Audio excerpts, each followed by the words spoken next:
Nilqakom għal diskussjoni oħra nifhmu lil nfusna aħjar. Illum magħna għandna lil Justin Mkallef. Mela Justin Mkallef għal min ma jafux huwa teologu, huwa lecturer, ġifieri jgħallem diversi skejjel, jgħallem diversi universitajiet kemm Malta kif ukoll barra minn Malta. Issa, din id-diskussjoni l-iktar li għamet biex nagħmluha, apparti għax ninteressa ruħi f'kollox Justin. Hija għaliex tisma' ħafna informazzjoni fid-dinja. Issa, għandek informazzjoni li tkun korretta, għandek informazzjoni li tkun xi jaħseb dak li jkun, u mbagħad għandek conspiracy theories. Issa, bħala teologu ma nistax naqbadlek fuq il-Bibja kollha, għax huwa impossibbli. Allura, iddeċidejna li nagħmlu sensiela ta' podcasts u se naqsmuhom f'partijiet differenti u nittekkiljaw biċċa mill-ġrajiet bibliċi. Fil-fatt, ħanibdew mill-ewwel 5 kotba tal-Bibja dawk li nsejħulhom il-Pentatewku. Mela Justin, l-ewwel nett, x'inta dik żagħżugħ daqsi. 36 sena. Issa jerġi' żgħar minni. X'fettillek tajt għat-teoloġija, ħanibdew minn hemm l-ewwel, għax tibgħu issib nies illi jkun għadhom żgħar u jkunu jridu jistudjaw it-teoloġija. Mela l-ewwel nett nirringrazzjak ħafna Riki tal-istedina, napprezza immens. Mela ħnibdew bil-mod. Jiena minix saċerdot. Ġifieri mhux bil-fors għax tistudja teoloġija ħassir saċerdot. Dak hemm korsijiet differenti, min jixtieq jistudja għal teologu, ovvjament min irid jistudja għal saċerdot. Minu saċerdot, ovvjament huwa teologu wkoll, jista' jkun ukoll xi ħaġa oħra bħal filosofu. Jiena min-naħa tiegħi minix teologu biss imma storiku tal-arti wkoll, għaliex jiena studjajt it-teoloġija u l-istorja tal-arti, fuq livell ta' masters ukoll skomplejt fuq it-teoloġija u l-istorja tal-arti, u issa għall-grazzja tal-Alla qed inkompli fid-dottorat. Mela, bażikament għaliex għażilt it-teoloġija. Inħobb is-suġġett. Kif għatlek jien minix saċerdot, ġifieri l-linja tiegħi ta' saċerdozju mhix tiegħi, ovvjament, imma s-suġġett inħobbu ħafna. Dik hi bażikament. Kemm l-art, kemm it-teoloġija, kif ukoll l-istorja tal-arti. Dak hu. Sew. Issa, Justin, ħalli mmorru għas-suġġett. Mela, inti għandek il-ktib tal-Ġenesi, l-Esodu, l-Levitku, d-Deuteronomju u n-Numri. Issa, kulħadd bl-interpretazzjoni tiegħu. Eżempju, illum għandek nies illi jużawlek il-versi li hemm fil-Ġenesi u l-arkeoloġija fil-Mesopotamja biex joħolqulek stejjer jew teoriji jew hawn min anke saħansrawhom bħala fatti illi jara mela aħna nħlaqna pereżempju mhux minn Alla kif nafu għadbon tradizzjonali imma ġew xi beings minn hemm u minn hawn. Jew inkella għaliex eżempju fl-ewwel kapitolu tal-Ġenesi jitkellem bis-singular u mbagħad f'daqqa waħda jaqleb fil-plural. Għandek kliem bħal Elohim fil-Bibja, eċċetera, eċċetera, eċċetera. Issa, jien qabel ma ltqajt miegħek u bdejt tispjega dawn l-affarijiet u bekk ħassejt il-bżonn li għandu jsir dal-podcast, nibda ngħid imma x'naqbad nemmen. Min fejn oriġina kollox vera. U meta bdejt tispjegali, to be honest, apprezzajt ħafna għax hemm ħafna tagħlim u ftaħt li u ċċarajt li ħafna affarijiet li ma kontx naf bihom. Mela, tista' nibdew naqa' fuq dan is-suġġett jekk jogħġbok? Tajjeb ħafna. Mela, bażikament biex nibdew ħalli anke t-telespettaturi tagħna jkunu jafu, jiena m'iniex ħanidħol fuq conspiracy theories. Jiena li ħanidħol huwa fuq il-fatti li għandna miktub, fuq il-fatti teoloġiċi, fatti storiċi u l-fatti arkeoloġiċi. Ġifieri li ħanajt jiena hemm kollu tista' tfittxuh, ġifieri, jiġi mgħallem anke lill-studenti ta' teoloġija, ġifieri min irid tista' jfittex għal dak li ħanajt jiena. Mela, biex nifhmu kollox, l-ewwel ħaġa, irridu nifhmu l-ewwel nett it-Testament il-Qadim. X'inhu t-Testament il-Qadim? Mela rridu nifhmu l-ewwel ħaġa li l-Bibja tal-Lut u t-Testament il-Qadim tal-Insara letteralment hija l-istess. Id-differenza aħna ngħidula Testament il-Qadim u ma jgħidula Tanakh. Issa, ovvjament ma jaqblux fin-numru ta' kotba għaliex huma jaqgħdu xi kotba flimkien, biss għar-rigward huwa kollu l-istess. Ġifieri jekk inti għandek l-istorja ta' Mosè, jekk inti għandek l-istorja ta' Ġoswe, jekk inti għandek l-istorja ta' Daniel, għall-argument qed insemmi random, ħassibhom ukoll fit-Tanakh. Issa, bażikament li rridu nifhmu hija din.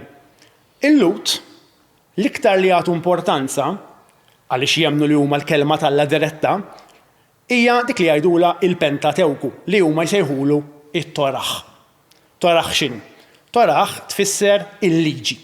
Għaliex kif taf kif forsi jafu kulħadd fil-Pentatewku, fil-Ktieb tal-Levitiku, insibu l-kmandamenti li huma bażikament il-liġi tal-Alla. Issa aħna min-naħa l-oħra l-insara ngħidulu Pentatewku. X'inhi l-kelma Pentatewku? Il-kelma Pentatewku għandha żewġ kelmiet. Penta li tfisser 5, Teukos bil-Grek li tfisser scroll. Dak iż-żmien ma kinux jikbu fuq il-kotba kif nifhmu aħna, kien ikollhom scroll u ovvjament jikbu fuq.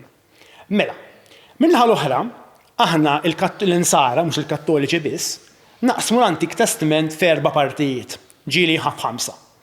Għandna l-Pentatewku, l-ewwel 5 kotba tal-Bibja li semmejt inti, il-Ġenesi, l-Eżodu, il-Levitiku, in-Numri u d-Deuteronomju, issa nitlu nsewsew fihom. Għandna il-kotba storiċi li dawn jafsu fuq l-intervent ta' Alla fl-istorja tal-bniedem, fejn inti ħassib il-ġlied mal-Filistini, il-problemi mal-Assirjani, il-gwerra mal-Babilonjani, bażikament l-awtur jafas fuq l-istorja tal-Lut.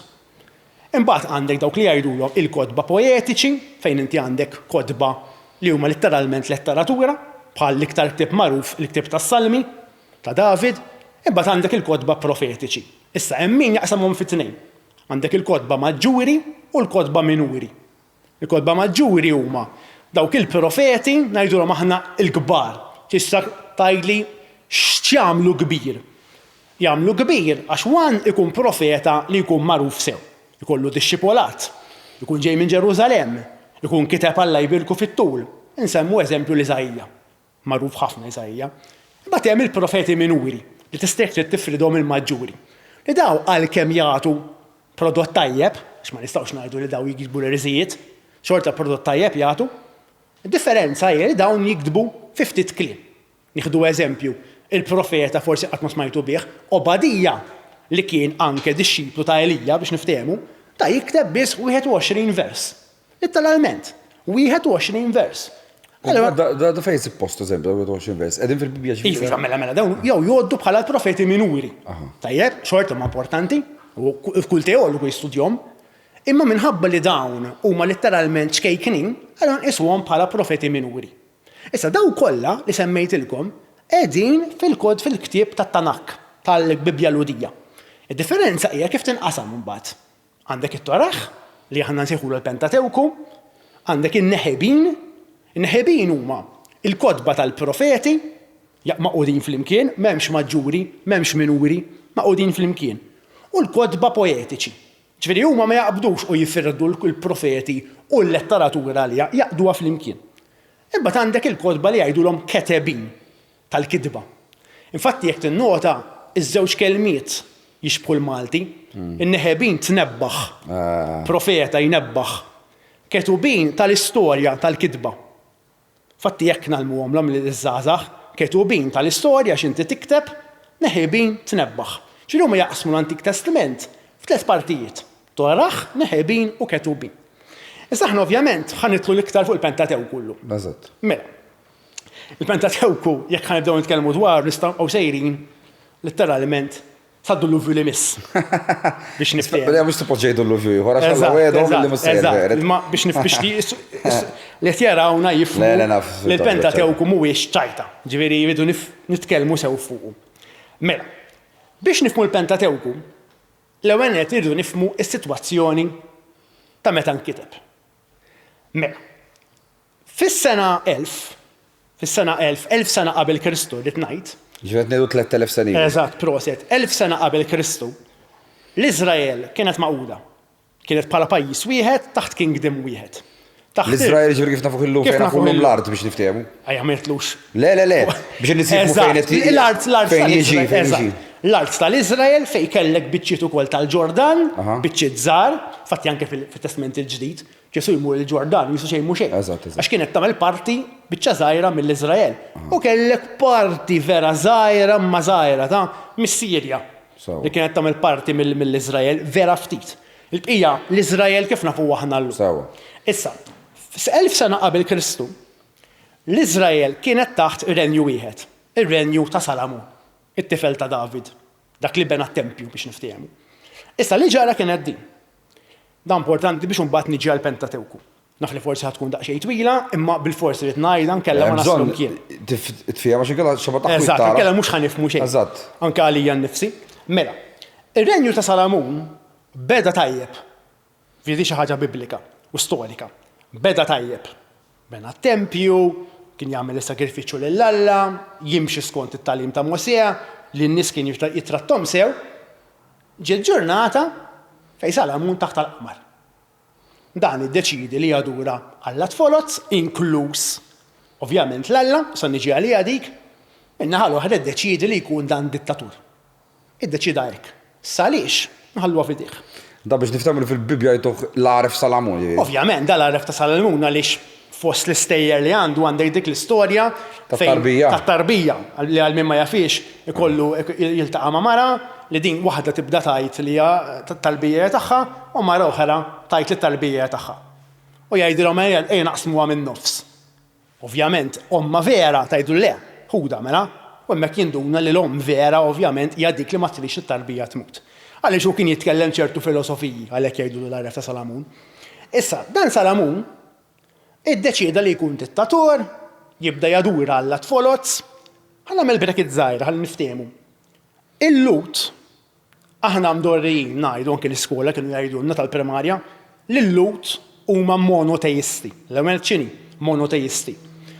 Meta inti tajt monoteizmu, jiġifieri inti temmen balla wieħed u teskludi Alla oħrajn. Ġifieri ma tajtx isma' jien nemmen balla imma forsi hemm xi Alla f'univers ieħor. Tajjeb, dik mhux monoteizmu, ma hemm il-politeizmu. Dawk li jemmnu b'ħafna Allat bħal-Hinduisti, eżempju. Il-Lut kienu jemmnu balla wieħed, il-Lut ngħidulhom aħna tal-bidunet, imma ma kienux monoteisti, kienu dak li jgħidula henoteisti. Kelma forsi ġdida. Jiġifieri inti temmen balla wieħed, imma ma teskludix li jeżistu Alla oħrajn. U di fil-Bibbja da msemmija ħafna. Da tirreferi għal qabel Salamun jiġifieri? Anke fi żmien Salamun. Eżempju qabel Salamun, fl-imma żmien Abraham jiġifieri fi żmien Abraham. Infatti Abraham kien henoteista oriġinarjament. Abraham ġie għalija di infatti. Ħalli ma nqabżux. Eżatt. Di biex intikom eżempju biex kemm turi li vera li l-Lut ma kienux essaċ monoteisti, imma henoteisti. Da għandek eżempju inti ħanitkellem straight. Il-profeta Hosea, li huwa profeta minuri, li l-Lut, forsi ħanajt kelma tqila, mhux kelma tqila, kelma Maltija. Il-Lut jgħajjarhom prostituti. Għaliex jgħajjarhom prostituti lill-Lut? Għaliex jgħidilhom tajjeb, mela intkom jiskom prostituta, dik il-kelma li juża, li miż-żewġin raġel jitrattakom litteralment iġibilkom kollox fuq platt. Qed jirreferi għal Jahweh imma. Eżatt, għal Jahweh proset. U intkom, għax intkom prostituti mdorrinek, teqelbu ilu right, left and center. Mal-Allat l-oħra. Mal-Allat l-oħra. ċveri din kienet norma. Il-Lut kienu li jekk jiena tlabt ħanivvinta biex nerbaħ Super 5, eżempju, u ma qadinix, mhux problema, emmijiet tal-Alla oħra fin-naħa tal-Middle East, nipprovaw ma dak. Jiġifieri din kienet in-norma. Insibu anke fil-ktieb ta' Slaten ta' Elija, meta kellu xi jgħid mal-Kenites li kienu il-Lut oriġinali li daw bdew jaduraw l-Alla Bal, għallhom isma' għallhom ejn nagħmlu competition. Nibatu n-nar, min jibat in-nar ikun l-Alla veru. Fil kienet in-norma. Li inti Salamun jiddeċidi li jadura Alla tfolot mhijiex xi ħaġa barra minn hawn.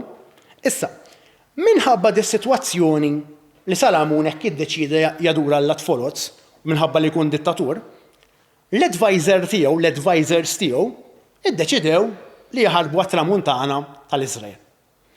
U hemmhekk bdew irenju għalihom. Dak li ngħidulu Iżrael u t'isfel beda jissejjaħ Ġudea. Ġifieri kellna żewġ renji, in-North Kingdom u s-South Kingdom. Mela n-North Kingdom kien renju immexxi mill-advisor ta' Salamun, is-South Kingdom kien immexxi minn Salamun u wara tfal tiegħu. Li tajjeb ngħidu baqgħu bl-istess ideoloġija ta' Salamun. Dittatorjat, rispett lejn in-nixxin. L-ironija li għalkemm in-North Kingdom kienu xorta jipprattikaw il-monoteizmu, fieri għamlu importanza, isma' aħna ħanaduraw Alla wieħed Li jaħwe biss. Il-Jahwe. Sa mhux Jahwe bħalissa. Alright. X'kella nħawdu. Alright. Naduraw Alla wieħed. Daw xorta waqgħu fin-nassa tal-idolatrija. Tant kienet fil-kultura tagħhom li dawn isma' jekk ma qdinix ħandur għal l-oħrajn. Li anke huma spiċċaw l-istess. Issa da fiex jidħol. Hemm teorija li jgħidula id-documentary hypothesis li hija t-teorija l-iktar aċċettata mill-arkeoloġi, storiċi u teologi. Li hija kif ifforma dal-imbierek Pentatewku. Mela, din minħareġ biha. Din fl-aħħar tas-seklu 19 u l-bidu tal-seklu 20 kellek teologu Ġermaniż li jismu Johann Wellhausen li daw wara studju intensiv ħareġ bil-idea li fi żmien Salamun bdew jinkidbu xi kidbiet. Li huma daw il-kidbiet? Dawn huma l-kidbiet fejn inti għandek referenza għal Alla bħala Jahwe. Sa nispjega din ta' Jahwe. Apparti minn hekk għandek kidbiet fejn qed jirreferi għal Alla bħala antromorfiku. Xiġifieri. Ġifieri jekk inti għandek kidba, ħanati eżempju. Il-chapter 3 tal-Ġenesi. Chapter 3 tal-Ġenesi xi jgħidlek? Alla niżel mill-ġenna, niżel mis-smewwiet u beda jimxi fil-ġnien, antromorfiku, qed jidher isu bniedem. Mela kull darba li inti għandek lil Alla antromorfiku qiegħed jidher bħala bniedem, dak nistgħu ngħidu biċ-ċert. Ara, di miktuba fi żmien Salamun, fis-South Kingdom, tajjeb, 1000 sena qabel Kristu. Għaliex għandek din? Narfu oħrajn ukoll għaliex għandek l-importanza tal-Muntanja Sinaj. Ħaġa oħra hija li n-nies oriġinali tal-bidu li kienu qabel il-Lut, ta' qabel Abraham biex niftehmu, huma jsejħilhom Canaanites, in-nies ta' Kanaan. Issa, Jahwe, il-kelma Jahwe, minn fejn ġiet? Għaliex iddeċidew dawn li lil Alla jsemmuh Jahwe. Mhix daqshekk sabiħa, biex nagħmilha ċara. Jahwe oriġinarjament kien wieħed mill-Alla tal-Mesopotamja. Wieħed mill-Alla tal-Canaanites, tal-Middle East biex niftehmu. Ħammuru lura biex niftehmu. Kulħadd il-Canaanites l-art. Mela, ħanispjega. Li raqqu l-Iran biex niftehmu. Le. Meta nsemmu Mesopotamja nies assoċjaw. Nies assoċjaw Mesopotamja ma' Iran u Iraq. Eżatt, proset. Mela, ħanispjega din. Emmolu lura f'Abram. Mela, issa Abram jekk ħanieħdu storikament, tajjeb, għalkemm hemm id-dubi, imma nieħdu storikament, x'aktar x'kien jgħix 2000 sena qabel Kristu. Dak il-limitu. Issa, Abram ma kienx minn Iżrael. Abram jgħidilna kien mill-art ta' Ur. Ta' Ur, li hija Mesopotamja. Issa, meta dan se jkellmu Alla u mar fl-art li qallu hu, dik l-art ma kienx vojta. Ma kienx vojta u mbagħad beda jagħmmaru. Dik kienet art li diġà kien hemm in-nies li kienu jgħidula l-art ta' Kanaan, fejn kien hemm in-nies li jgħidulhom Canaanites. Sewa. Li daw kienu bażikament jaduraw l-Alla Sumeri, l-Alla tal-Mesopotamja, bewtu ieħor l-istess, għaliex daw kienu simili ħafna tal-Mesopotamja. Anke Abram stess. Abram stess fil-Ġenesi naqraw li għalkemm kellu dubju u kien jadura Allat oħrajn qabel ma sejjaħlu Alla, missieru stess kien jadura Allat oħra. Xfedi Abram ma kienx oriġinarjament monoteista, ma kien politeista. Qed niftehmu? Għalkemm dejjem kellu d-dubi. Ma dik hija xi ħaġa normali li anke jekk imorru fil-filosofija Griega ħafna l quddiem ukoll għandek filosofi li għalkemm kienu jaduraw Alla tfoloz kellhom id-dubi. Da ma jfissirx li għax inti tgħix f'pajjiż politeista awtomatikament moħħok magħluq bħal ta' żwiemel bil-fors temmen sażżeq. Da, il-filosofi dejjem kienu. Qisu l-Abram bħala filosofu li dejjem saqsa imma hemm Alla wieħed jew Alla oħrajn. Insomma, issa Jahwe kien wieħed minn daw l-Alla Mesopotami. Qed niftehmu, jiġifieri il-Mesopotami. Oriġinarjament kien jismu Jahwe jew kien isem ieħor? Ekku, Jahwe. Il-Mesopotami fost il-ħafna mijiet ta' Allat li kellhom, tajjeb, kien hemm wieħed jismu Jahwe. Tajjeb? Meta Abram kellmu Alla, ovvjament, daħi tisaqsi minnu. U qallu jiena Jahwe. Jiġifieri l-idea ta' Jahwe ġiet minn hemm. Imma l-idea li Jahwe huwa the only God mhux just parti mill-oħrajn. Ħafna allat oħra. Ħafna allat oħra li ovvjament l-iktar wieħed b'saħħtu ġrat wara Salamun. Ġifieri in-nies ta' wara Salamun qatawa bil-qatawa lajn għal wara aħna nistgħu nikkonfermaw li hemm Jaħweh biss. Mhux allat oħrajn. Qed niftehmu? Ġifieri n-nies ta' Abram u n-nies ta' ftit wara kienu jemmnu b'Jaħweh. Ma fost il-wieħed ħafna minn għala toħra. Proset. Allura u għalhekk il-lillu tiedu aħna l-Abram għandna bħala missier u jużaw il-kien patriarkali. Għaliex minn hemmhekk ġabu l-kunċett mela li Jaħweh identifika x-xaruħu bħala The Almighty biex The Almighty, hekk kienu jaraw huma The Almighty. Għalhekk huma ġifieri enfasizzaw il-pedament kollu tagħhom minn fuq Abram il-qudiem. Ekku. U anke reliġjon tagħna u anke reliġjon Musulmana. Kollha jabbażaw fuq it-talim ta' Abram li hu beda jsu kollox. Għax at one point xi ħadd iddeċida wara Salamun qed tgħid inti illi Alla mar isma' minn mis-60,000 allat lem la kelmu Jaħweh mela Jaħweh champion biex niftehmu. Ftit kliem. Ħadd tender ta' Almighty. Fi kliem faċli jiena. Rabaħ it-tender biex niftehmu. Issa. Mela bażikament beda jinkiteb dan l-imbierek dokumenti tas South Kingdom. Kif spjegajtlek inkitbu 1000 sena qabel Kristu. Sa kif spjegajtlek biex aħna nindunaw dan huwa miktub mis-South Kingdom, għandek referenza l-Alla bħala Jaħweh, kif spjegajtlek, ovvjament qed nitkellmu fit-test Ludi, mhux ħadd tmur fil-Bibbja Maltija u ħassib Jaħweh jew Elohim. Qed titkellem fuq l-oriġinali. Eżatt. Qabel saru translation. Qed nitkellmu fit-test Bibliku oriġinali, fit-test Ebrajk. Għaliex indek inti ħadd fittex fil-Bibbja Maltija, ħassib Alla. Mhux ħajqgħod jagħmilek differenza bejn Jaħweh u Elohim. Sewa. Qed niftehmu? Mela, kif tinduna, kif spjegajtlek? Hemm Alla antromorfiku, Alla Jaħweh u ovvjament għandek il-muntanja Sinai. Apparti li inti għandek referenza għal Canaanites.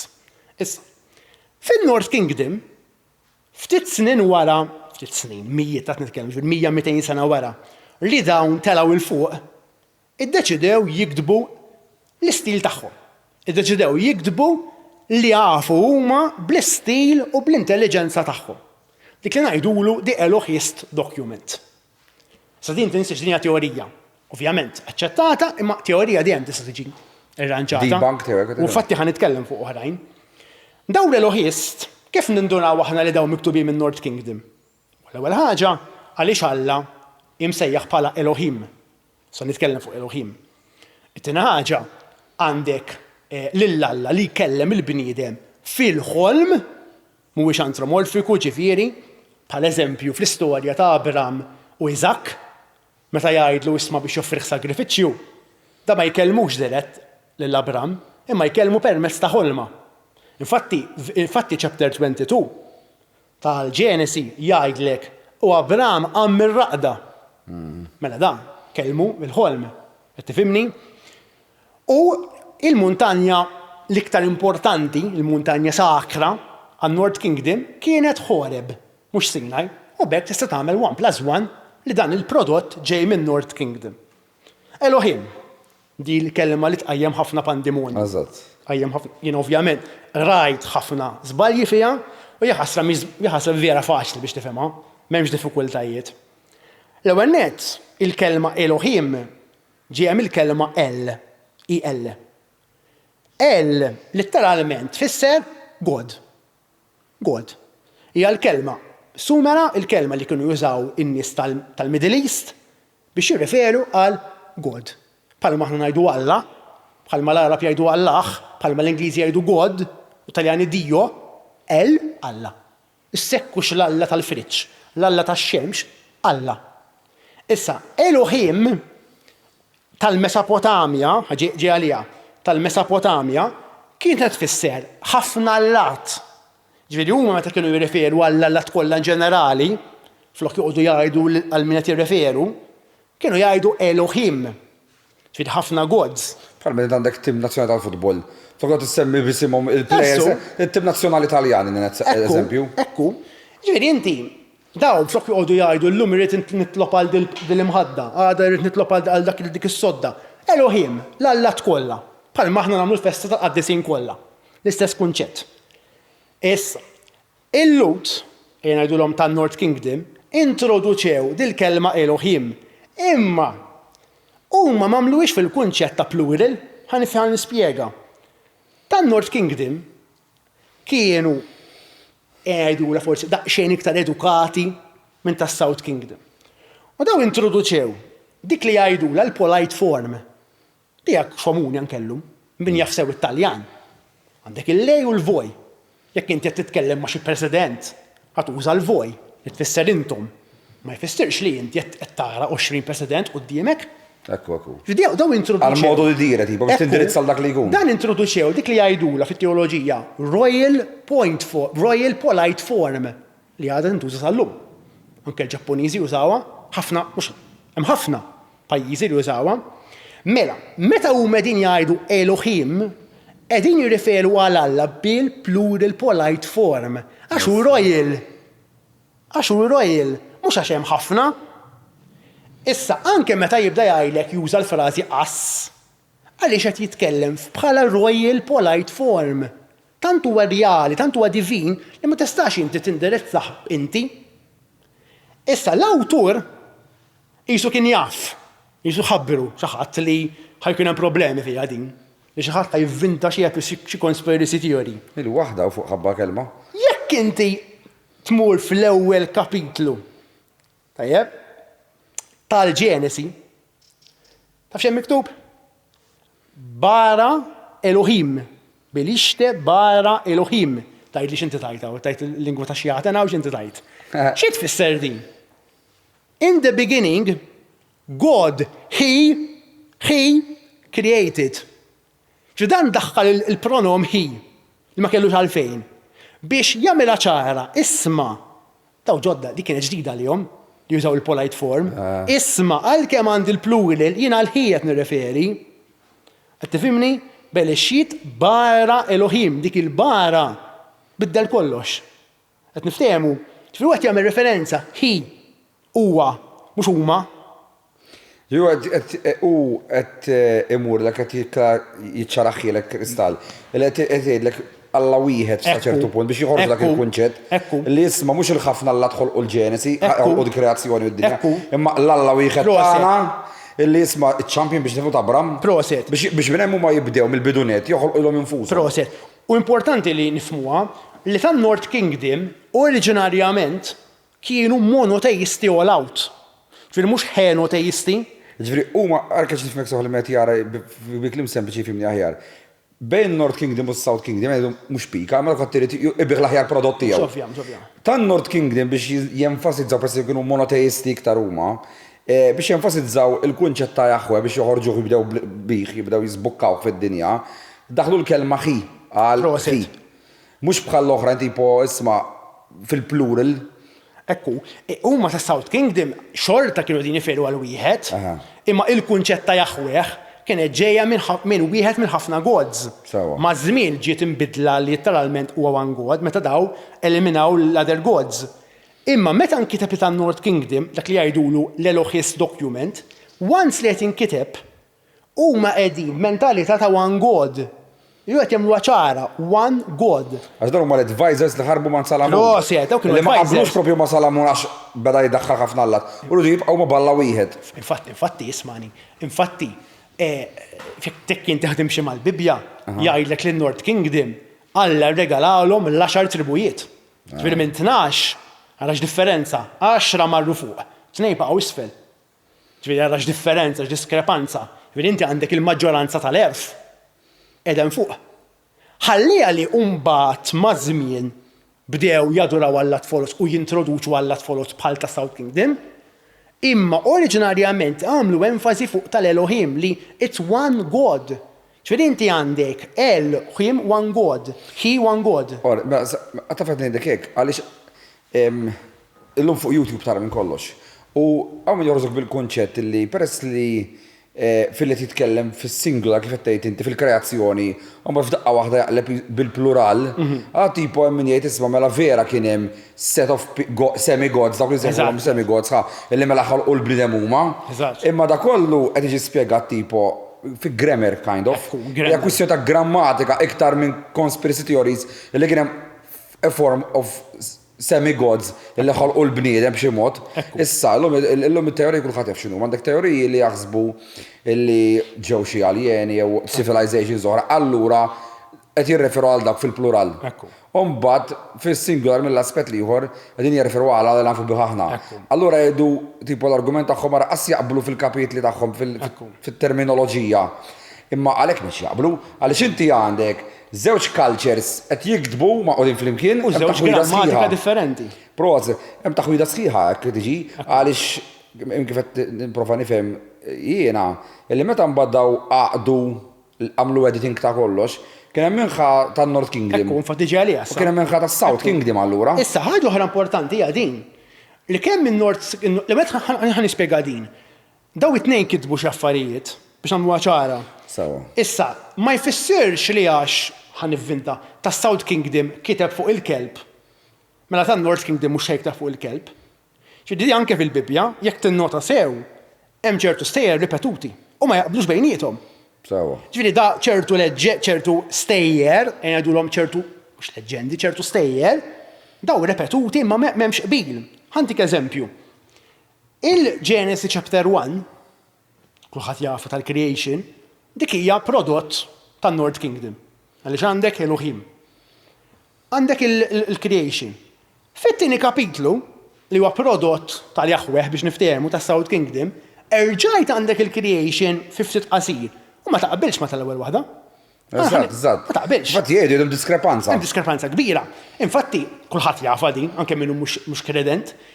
Fl-ewwel kapitlu x'jagħmel? Joħloq il-pjanti, fil-tielet ġurnati joħloq l-annimali, il-ħut u mbagħad il-bniedem. Il-bniedem l-aħħar wieħed. Jisu il-kapo, xbija talla. Fit-tieni kapitlu ma naqblux. Fit-tieni kapitlu joħloq il-bniedem. U mbagħad joħloq il-pjanti, joħloq l-annimali, il-ħut, il-bniedem jiġi qabel kollox.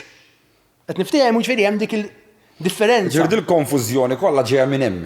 Sempliċement kultura. Culture-wise. Culture-wise. ċedi għalhekk inti tittajt isma' meta jien naqra l-Bibja ma rridx naqra litteralment. Ġifier prattikament inti tgħidek il-first chapter miktub minn North Kingdom. Ekku. Is-second chapter mis-South. U anke t-tielet chapter tal-każ. Eżempju biex jifhem dak il-punt.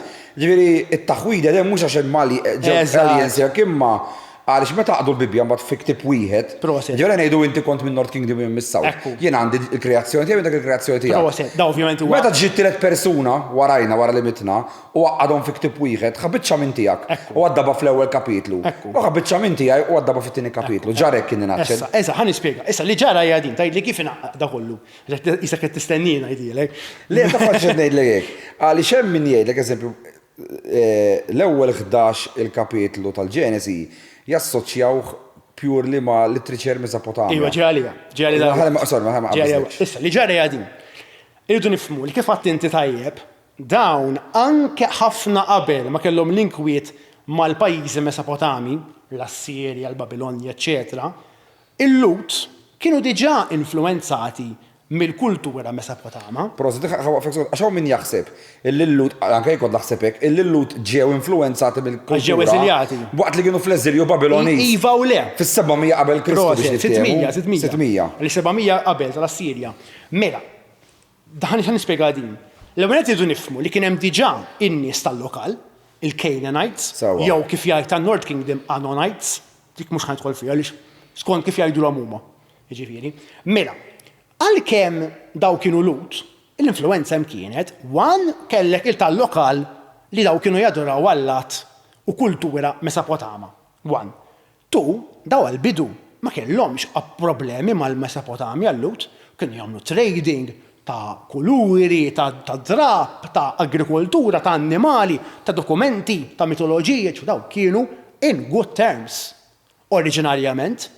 Daw ovvja li daw kellhom trading u kienu jiltaqgħu normali, daw kienu influenzati mill-kulturi tagħhom. Tora talmu x'jagħmlu. Talmu, mhux qed ngħid li talmu daqskemm huma għamlu meta kienu fil-Babilonja, imma kienu jafu.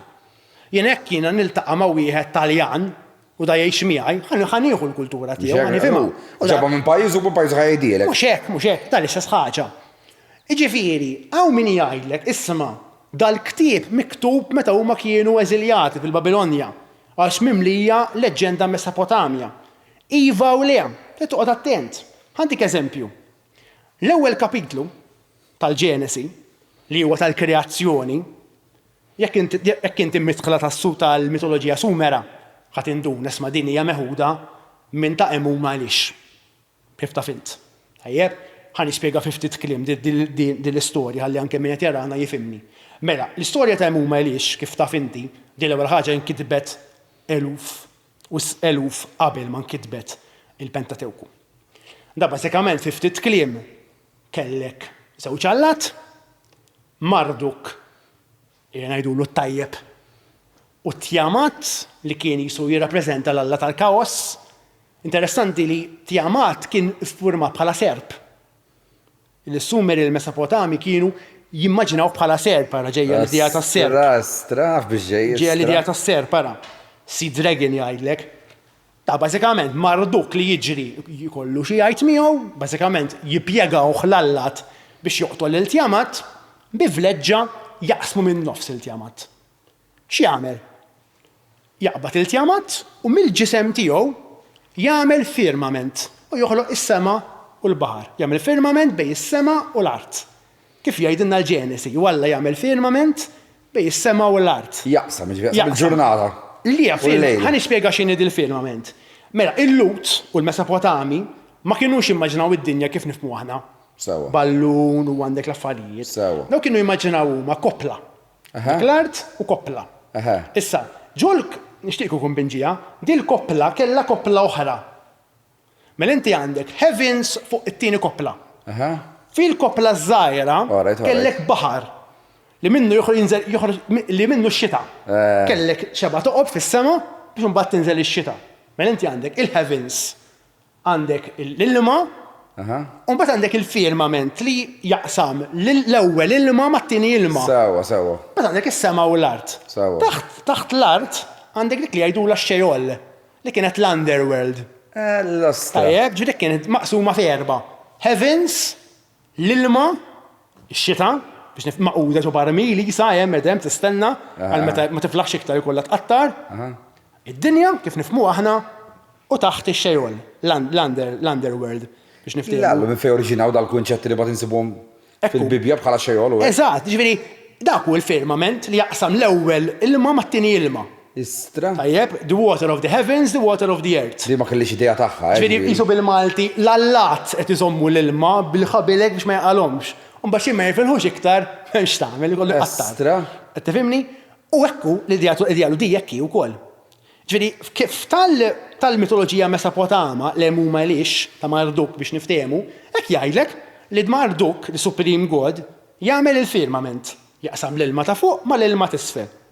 Biex nagħti eżempju wkoll, jgħidlek fit-tielet ġurnata, issa tinsix isma' sew, fit-tielet ġurnata minn għajnejn Tiamat joħloq l-istilel, ix-xemx u l-qamar. F'tal-Ġenesi, fit-tielet ġurnata joħloq ix-xemx u l-qamar u l-istilel. Estra dinja. Qed niftehmu. F'ta' emuma għaliex ukoll jgħidlek fis-sitt ġurnata bid-dem ta' wieħed mill-kbarat ta' Tiamat, Kingu, mhux Pingu ta' dak il-penguin, Kingu, tajjeb, joħloq l-annimali u l-bniedem fis-sitt ġurnata. U fil-Ġenesi rġajna għandna l-annimali u l-bniedem fis-sitt ġurnata. X'inhi differenza?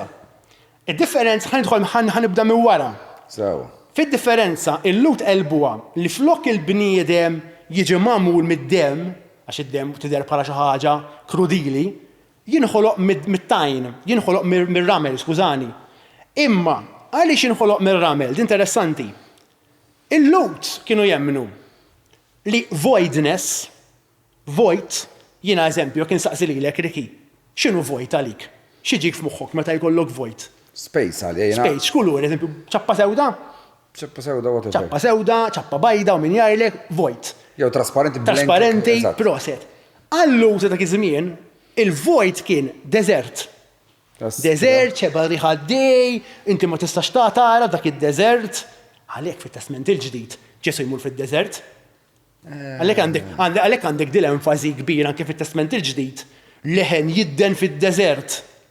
Għax id-desert kien maġ biża void, ħadd intilef, ħadd mut, voidness. Detannu, li ma nafux minn fejn ġejna. Ma tafx, ħadd intilef, mitluf. Iżda kien qabdu ta' fuq katapulta ġol spazju u Alla jaf ħsar minnek. Għalhekk dan l-enfasi tad-desert. Kompli s-sena dik għax naqqat ħafna dozzot li titkellem inti ta' ġifieri li kont rajt fil-Ġenesi ġifieri, kompli. Issa, huma lihom mela d-deżert kien void. Mela x-xara naqgħu huma kakki. L-ewwel void mela l-raġuni li l-bniedem qed jinħalaq mir-ramel mit-trapp biex hu jurik li l-bniedem inħoloq mix-xejn. Astra. Il-bniedem ħareġ mix-xejn. Ma kellu bżonn demm, ma kellu bżonn kustilji ta' btalla oħrajn, xejn. Infatti huma hekk għamlu, huma qabdu din l-istorja ta' huma lix. Mxew magħha letteralment. Żammew l-iskenetru l-qafas. Iskanetru hija l-istess. Imma huma jridu juru ovvjament l-Elohist Kingdom, għax hija prodott tan-Nord Kingdom, li l-Alla tagħna huwa superjuri.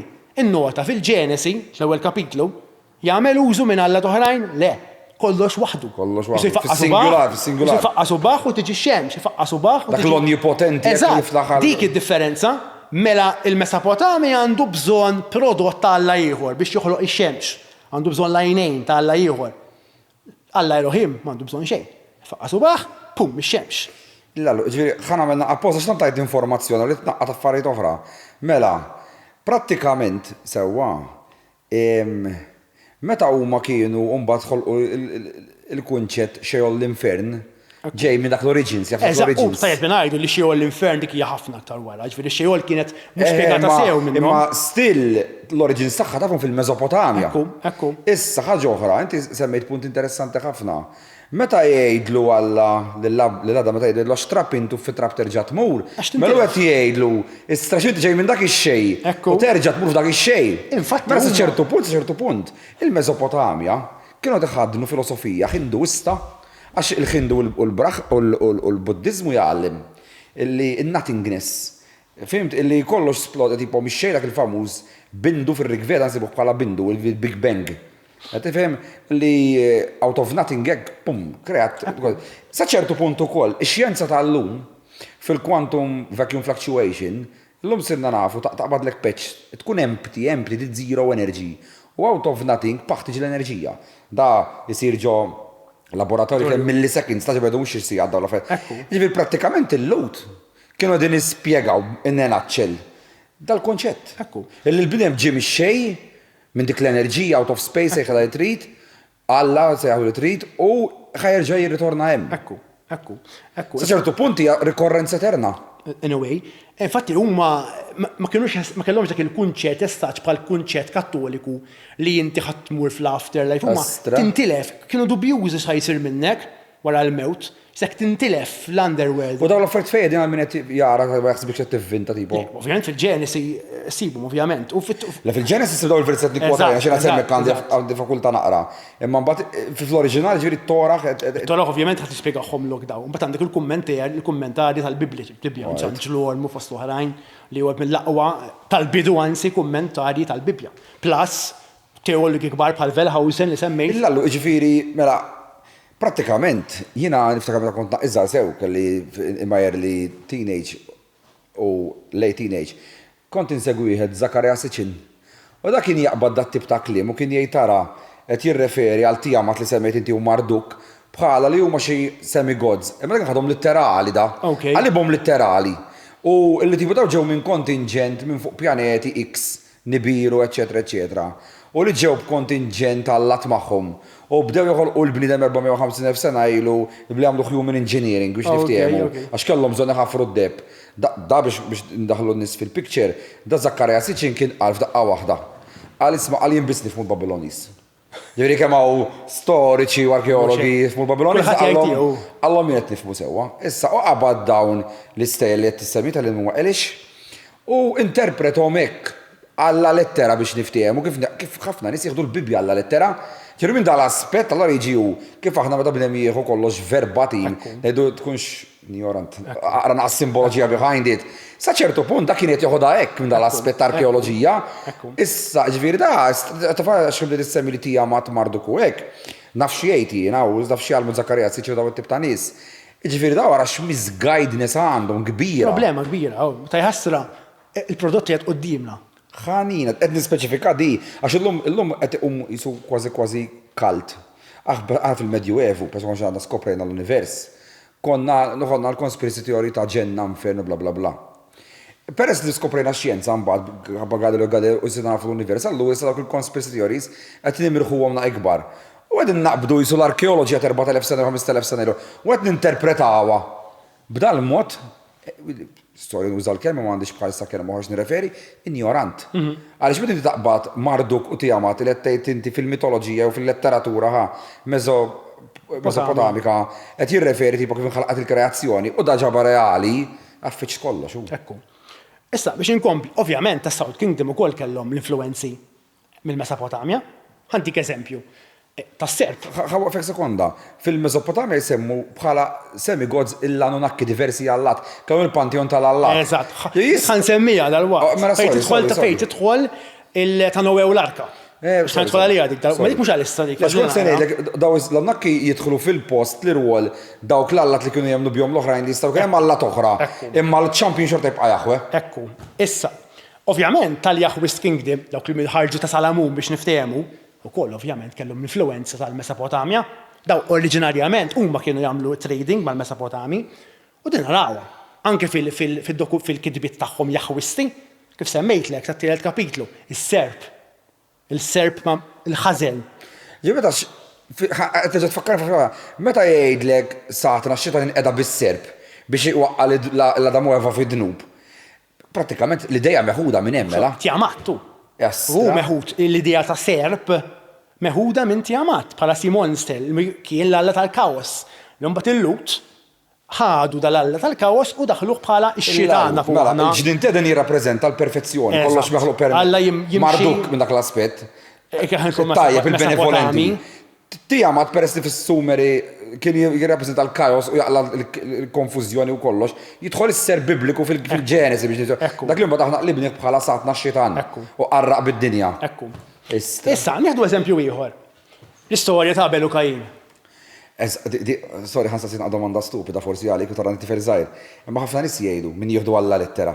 Jekk Adamu Eva kellhom il-Abel u l-Kajin, kif iż-żig ġew it-tfal fid-dinja. Appuntu, ġifieri dik hija problema. Bl-inċesti, ħajma żewġ kelma oħra. Għandek raġek tieħodha letterarja. Le, jiena tallim ġor reliġjon ta' kon żgħir, il-letterarja jieħduha.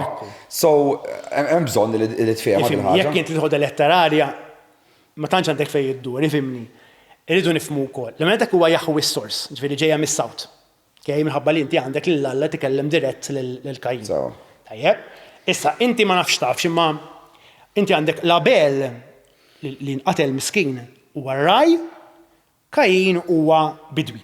Hemm dik ir-referenza qawwija. U fil-Bibja għadek ġejja di importanti ħafna tal-bidwi u tax-shepherd għax di tiftaħ teoloġija kbira fuqha. Mela, isma' ħasew, Abel il-vittma huwa raj. Kristu x'jgħidulu? Raj tajjeb. Proset. Fimta. U x'jgħidu żwanni il-ħaruf tas-sagrifiċċju. Mosè. Kif jisalva l-Lut billi joqtlu l-ħaruf? Ira kemm ilha għaddejja di tax-shepherd. Ix-shepherd huwa dejjem maqjus bħala l-vittma. U l-Kristu minn ġej jaraħ qabel l-istat immaġi, ir-rajja. Jiġifieri kollox kontik jgħidula kontinwazzjoni. Ħedi kont fil-privat kont għattieli u għallimtieli li mill-awturi li skop tagħhom kien continuation. Tajjeb, issa, ħanifu fuq din. Mela inti għandek l-Abel u l-Kajin, l-istorja nafuha. Dabba joffru sagrifiċċju ta' Kajin għal xi raġuni Alla ma oġbux u Kajin joqtol lill-Abel. Mela, din ukoll meħuda mill-Mesopotamja, mhix daqshekk magħrufa. Infatti, m'intix ħassib daqshekk faċli, qed available ta' ġifieri jekk tmur fuq Google ħassiba minn studja l-Mesopotamja, mill-mitoloġija Mesopotamja ħassiba. Ma mhix daqshekk storja magħrufa. Din hija l-istorja ta' Damazud u Enkindu. Ew min jgħidilha Inanna chooses the farmer. 50 kliem. Rajta jena fil-mitoloġija kont. Eżatt. Ma spjega ħalli minn tjara jifhem. Ħanerġa' ngħidha forsi għal min tifittixa. Eżatt. B'mod faċli insibuha bħala Inanna mhux innanna ta' Inanna blajta tikka. Eżatt. Le, Inanna chooses the farmer fi kliem easy. Propjament jisimha Damazud and Enkindu li huma il-personaġġi ta' din l-istorja. Mela, 50 kliem. Damazud kien bidwi. Da xi differenti din. Kien bidwi. Enkindu, anzi skużawni, Damazud kien shepherd.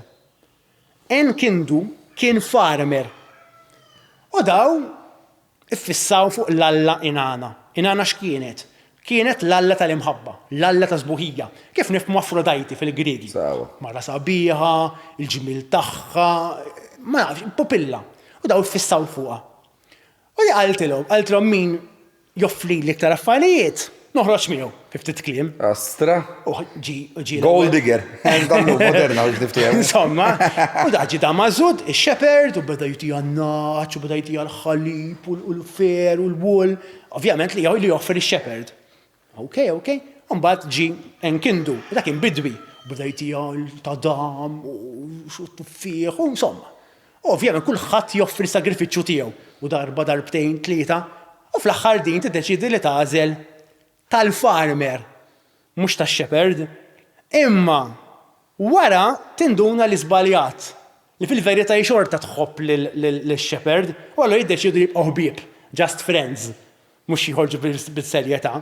Ġirajta l-istorja fejn ġejja għandek tnejn, shepherd u farmer irġajna li qegħdin joffru sagrifiċċju lill-allat u għallet jgħidu smejn ta' dan preferi.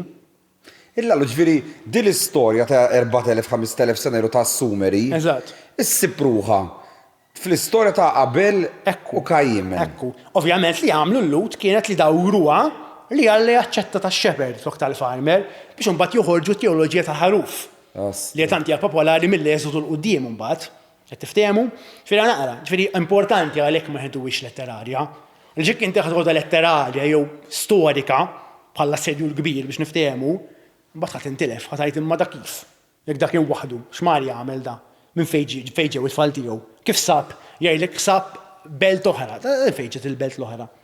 U l-punt huwa dan sempliċement l-awtur mhux interessaħ li jwassal storja, dan dak iż-żmien min kienet jaqra kien jaf li dan huwa meħuda mill-Mesopotamja, 99% għaliex ġew kienu mitħla tagħha.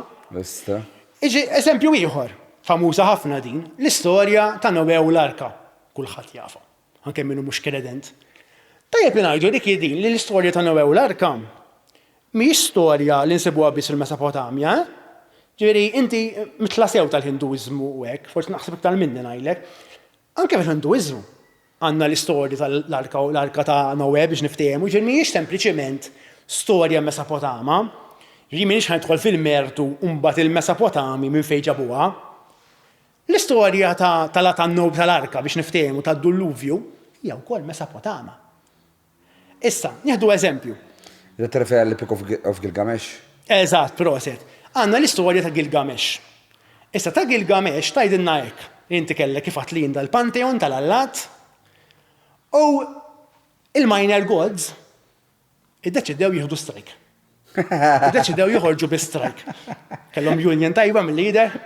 Anka malla ġifieri hemm dawn it-tip ta' ħarġu bi strike. Sewa. U wieħed mill-gods, wieħed mill-allat il-kbar, Enki f'dal-każ.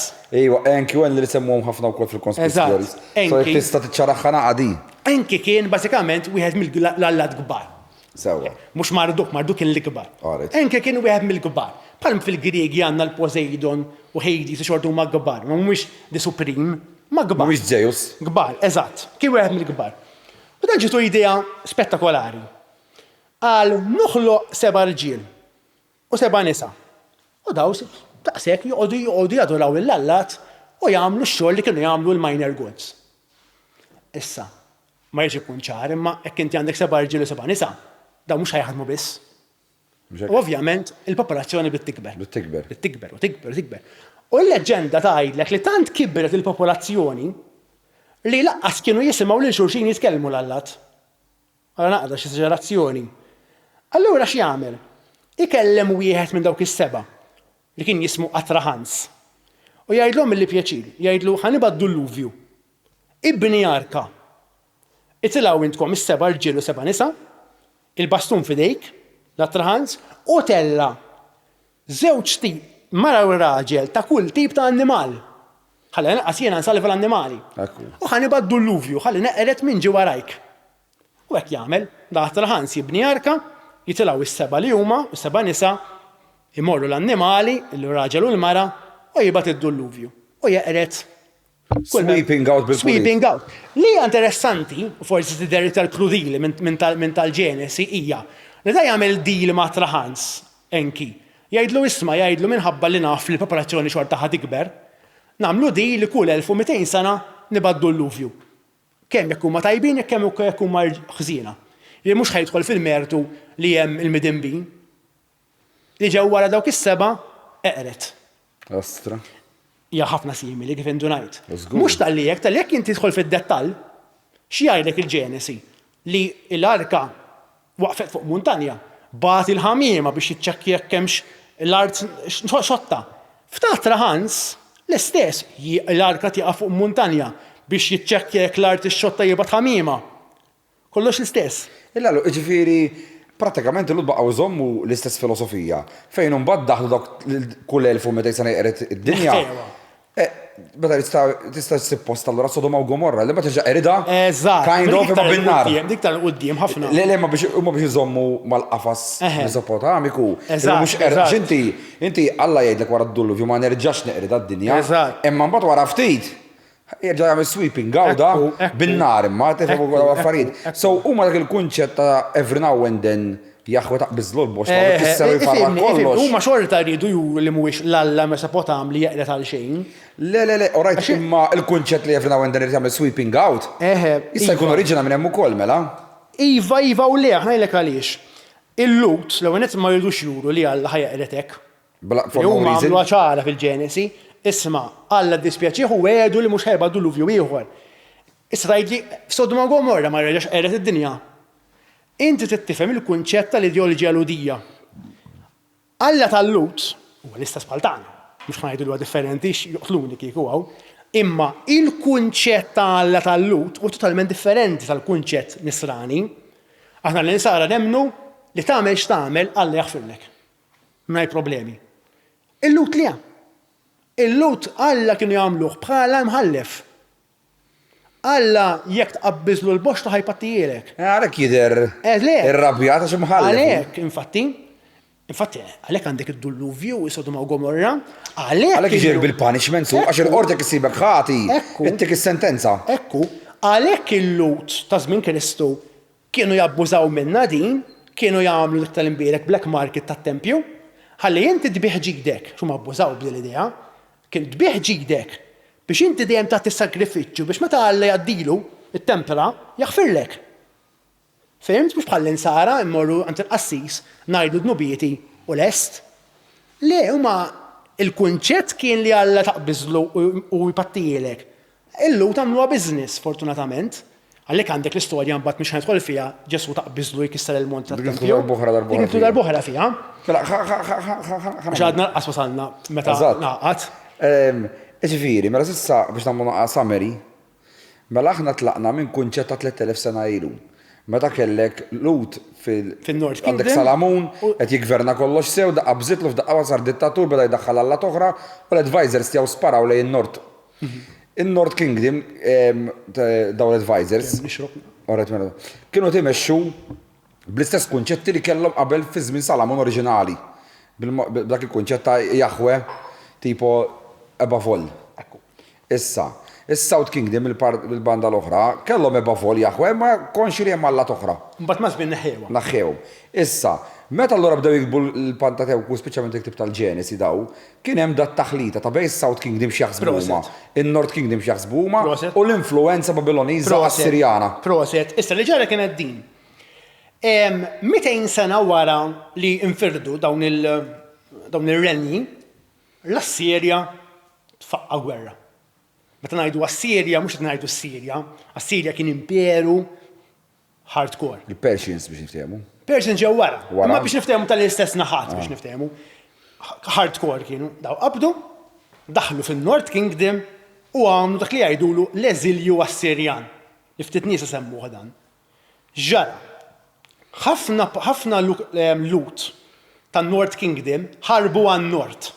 L-Armenja, dak in-naħat. Ngħidulhom tar-Russja.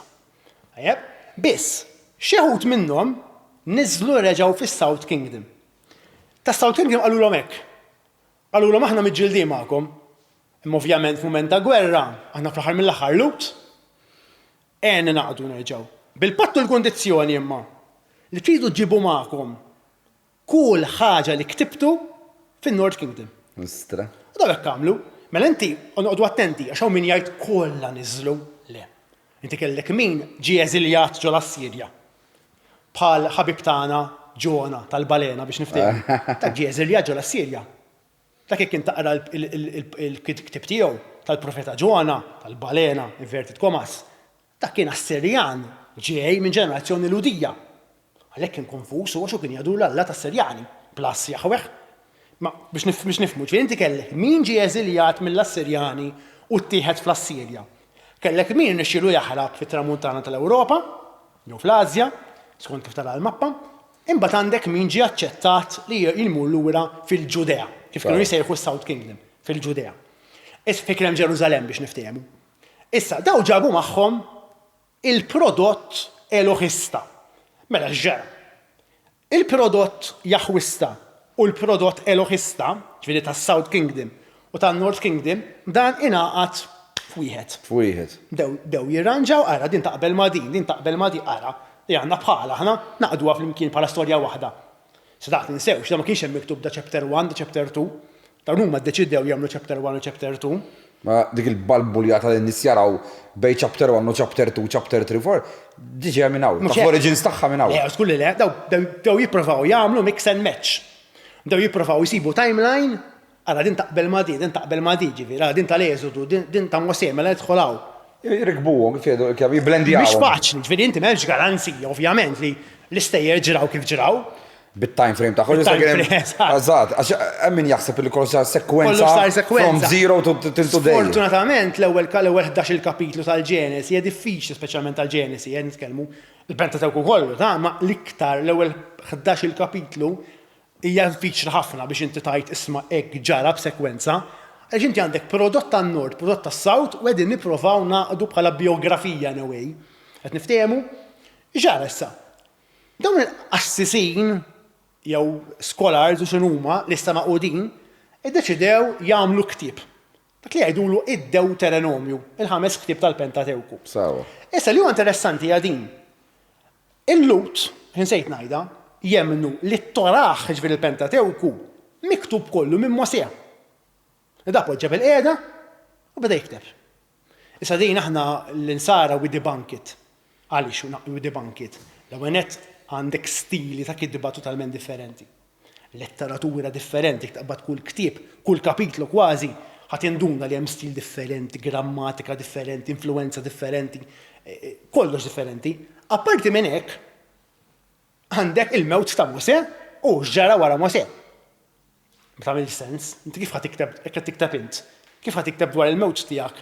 Mbagħad ġara wara l-mewt tiegħek. Ġifieri hemm dik id-diskrepanza li l-insar jagħmluha ċara.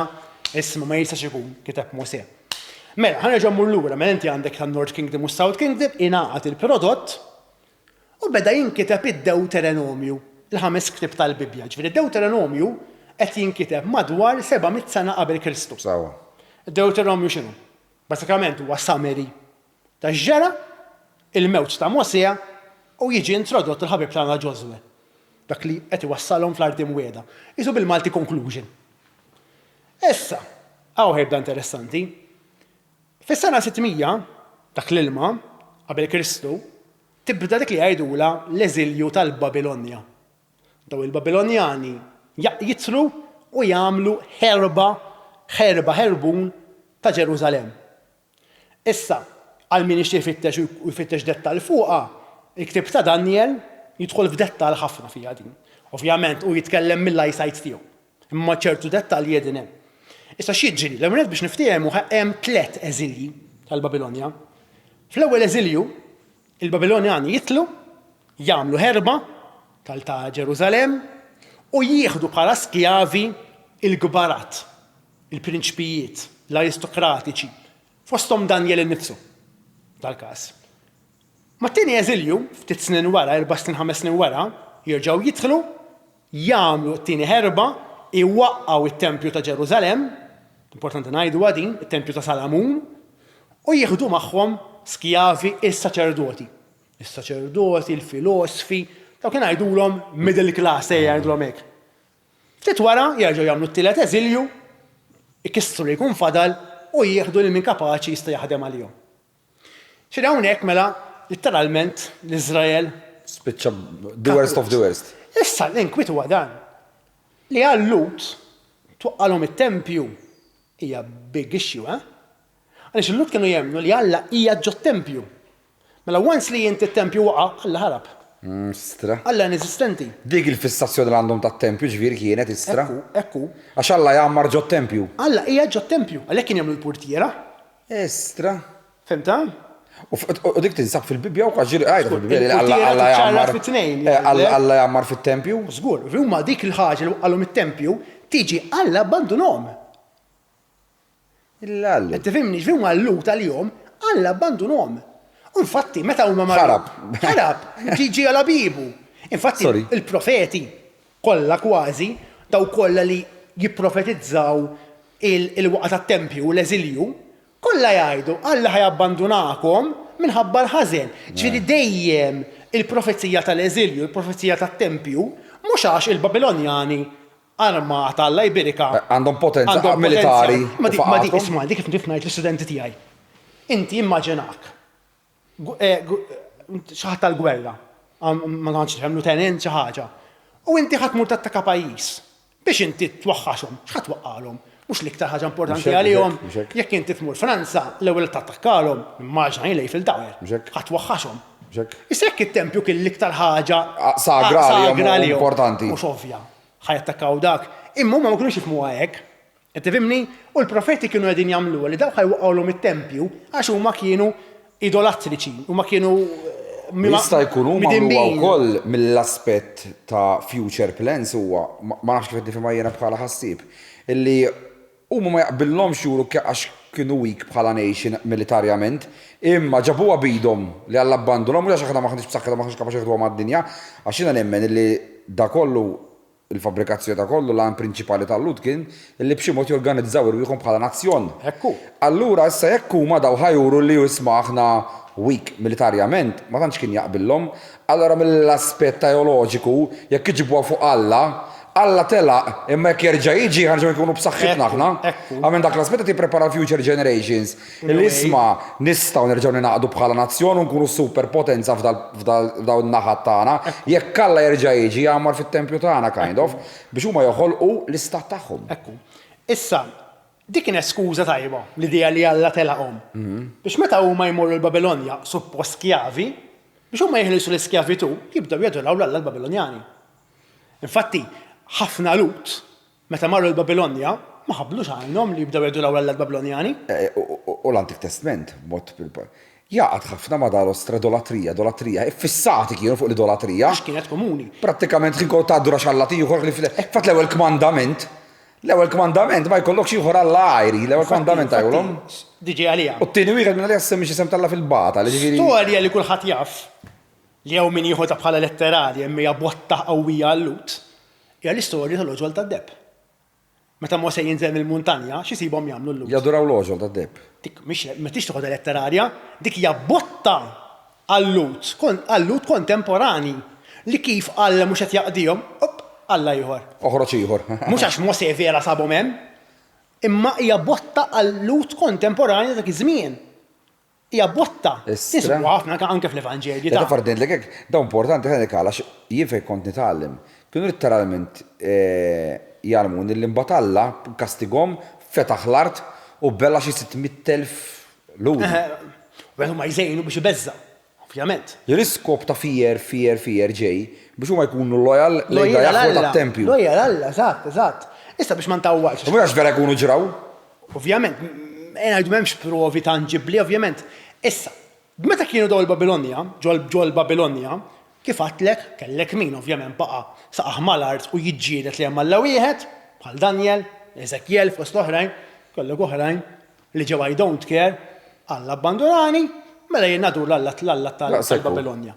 Ġara, meta l-Persja għamet fuq saqajha u ħatfet il-Babilonja f'idejha, dawn ma tantx ħadu grazzja mal-Lut.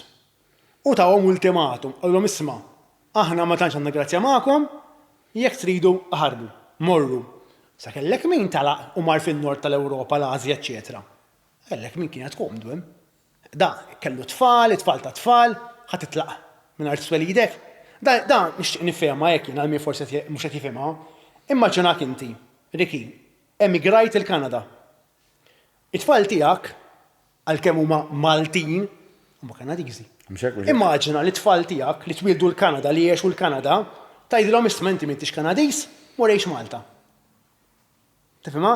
Jgħidlek ma tara jgħidlek jiena Kanadiż. Mhux hekk, mhux hekk. X'importani li missieri u nannu iġġielet fil-gwerra ta' Hitler, x'importani jien. Jiena Kanadiż. U dan jseġġrat. Daw taqhom l-ultimatum, isma' aħna ma tantx nafdawkom lilkom.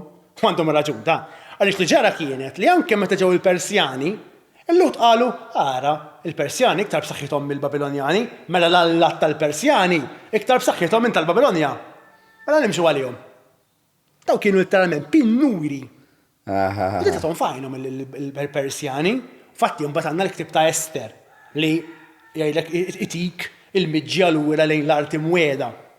Issa, daw ħarbu insomma, bil-kelma tajba imxew lura fl-arti mweda. Irġa' nbena t-tempju, mela jerġa' ġie Alla. U hemmhekk isir dak li jgħidulu the priestly document. X'inhu dan? Ta' bażikament huwa editing tal-li kellna, mela aħna għandna s'issa prodott mill-ġej tal-Yahwist, Yahwist Kingdom, South. Prodott li ġej minn North Kingdom, Elohist, u għandna Deuteronomju li naqgħad kollox f'daqqa. Issa wara l-eżilju kif huma ġew lura l-Iżrael u bdew jinbnewhom il-ġdid u jibnu t-tempju b'influenza kbira Mesopotama ovvjament, bdew jedittjaw.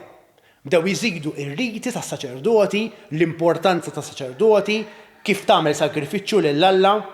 Meta inti taqra l-Bibja u għandek ħafna informazzjoni dwar kif tagħmel sagrifiċċju, x'inhu l-irwol tat-tempju, x'inhu l-irwol tal-qassi, x'inhu l-irwol tar-rabbi, dawk huma kollha miktubin wara l-eżilju. Issa, dawk il-materjal li huma la għandek Elohim u la għandek inewwej Yahweh imma ċank qawwija Mesopotama, dik ovvjament inkitbet ukoll wara l-eżilju.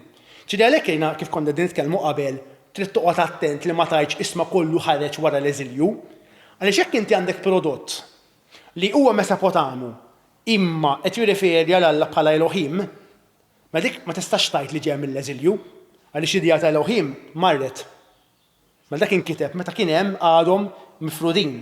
Ma jekk inti għandek il-kunċett ta' Yahweh u dan għandek prodott Mesopotamu hard time, big time, dak ġej ovvjament wara l-eżilju. 99.9% ta' Noew l-Arka, eżempju. Ta' Noew l-Arka 99% qed jinkiteb wara l-eżilju. Għaliex dak huwa prodott all out Mesopotamu iktar b'saħħtu mill-prodott tal-kreazzjoni, tas-serb, ta' Abel u Kajin. Ġifieri ħan saqsik domanda. Sekk skomda li tweġibix dawri. Mela allura l-bniedem sewwa. Minnu daw speċjalment is-setet iż-żgħar, gruppi iż-żgħar, dominations iż-żgħar, daw jemnu kollox illi vera hekk. Allora bdew x'jaqbad jemmen mill-Antik Testament. Mela, ħanibdew bil-mod. Kif jew aħjar minn hekk, kif irid jirdu l-Antik Testament? Mela, inti di faċli nispjegu anke l-istudenti, bażikament inti ma tridx taqra l-Bibja bħala history book jew innaf literature book dak aqra ġrajiet Malta u taqra la Valletta u pjaċir. Il-Bibja mhijiex history book biex inti tkun taf meta Mosè fetaħ il-baħar, inti trid taqra b'mod teoloġiku. Inti trid tara x'qed jallimna Alla, l-intervent ta' Alla fl-istorja. Dik li jgħidula exegesi, kelma tqila, li inti you go deep, tifhem il-kunċett, tifhem il-kultura. Sfortunatament, l-antiki mal-min kelma b'kelma, mal-lum il-ġurnata. Imma meta l-awtur kiteb il-Pentateuku, l-iskop tiegħhom il-luċ kien? Fl-imsens. Inti ktibt, mhux inti, l-awtur kiteb l-istorja tal-kreazzjoni għaret, mbagħad kiteb l-istorja tal-Arka, mbagħad ta' Sodoma u Gomorra, mbagħad kiteb l-Esodu, eċetera. L-iskop vera oriġinali tagħhom dan nies. X'kien, żgur li ma kienx da għalmek l-ispiritwalità. Ovvjament. Minn kif qed nifhem mhux l-ispiritwalità kien jinteressahom. L-għan ulterjuri tagħhom da, il-priori tal-Pentateuku, għallut jew għad-dinja, kif tinterpreta d-dinja l-Pentateuku x'kien? Mela, Alla wieħed omnipotenti. U tagħhom dejjem. Ovvjament. Tagħna, tal-lut. Ovvjament. Diki, Alla wieħed omnipotenti. L-aħħar anke nisarem għadin Alla wieħed omnipotenti, omniscienti. U b'dik xkunu ħeggwadanja huma, b'dik it-tip ta' filosofija. Ifimni, inti kellek pajjiżi kollha li huma politeisti huma jridu jkunu l-uniċi li qed jaċċettaw il-monoteizmu biex bekk kun jistgħu joħroġ kollox li kienu jemmnu. Qed niftehmu? Issa, jien personalment sewwa, jiena dejjem nemmen li ikun hemm il-ġenwin, dak il-ludi ġenwin, illi veret jemmen da kollu. U mbagħad ikun hemm naqgħu kilma kakkita fuq li jieħdu spunt minn ħaġa, spin doctors jgħidulhom u jaraw l-interessi mbagħad personali tagħhom. Issa, l-istorja għal-mitni dejjem jien illi ikollok il-fidili, il-followers biex niftehmu, u jkollok mbagħad min jikmanda minn fuq u jaġen kollox. U jbeħħilek kif iritu għall-iskopit fejn jasal. Jiena personali minn da kollu, sewwa, jiena naraħħa illi kull ma kien jinteressom daw, peress li dejjem daqqa dak ġik farkilhom kollox. Li jħorġi kaxkarhom ġo l-eżilju. L-oħra qallhom ismintom rafejn ħadd marru ħarbu x'imkien. Daw rridu nazzjon stat. Ekku, 100%. Dak biss minn ta' fuq net ta' fuq net. Iva. Minn da biss kien jinteressa. 100%. U daw it-tip ta' karattri li daħħal fil-Bibja, fil-Pantatewku f'dal każ bħal Mosè, daw it-tip ta' Abram, l-iskop oriġinali tiegħu kien għax daw kollha, daw il-key figures kollha l-lajbira, kollha wedhom l-arti mweda. Kollha jduru ma' il-famuża arti mweda brackets. L-art, iva. Li għalkemm Mosè għax dineb ma tajjelux lilu, imma ħajtija il-future generations. Illa għaliex ma tajjelux għax most probabbli fi żmienu Mosè ma setax jidħol. Għaliex kien hemm gwerer ċivili, most probabbli kienu fl-eżiljati whatsoever. So, jien għal-minet persona kienu kolli nagħti l-opinjoni tiegħi, l-importanza ta' Alla wieħed mhux għax kienu xi nies spiritwali kif irridu jagħtu, imma biex joħolqu l-nazzjon jiddistingwi ruħu mill-oħrajn. Ekku, dakku, attajenti, ħajr minnu naħseb. Li huma juru n-nazzjon ta' Alla. Ta' Alla. The chosen ones. Issa il-Bużilli si jataw. Lekum jgħidu l-poplu ta' Alla? Illi miktib tal-Ġenesi u mill-mitoloġija u letteratura Mesopotamja bieħdu għaddew 5,000-4,000 sena. Però, issa biex nitkellem fuq il-nazzjon ludi għak xejn minn da, bħala kristjaneżmu kollox għadna bl-istess mentalità.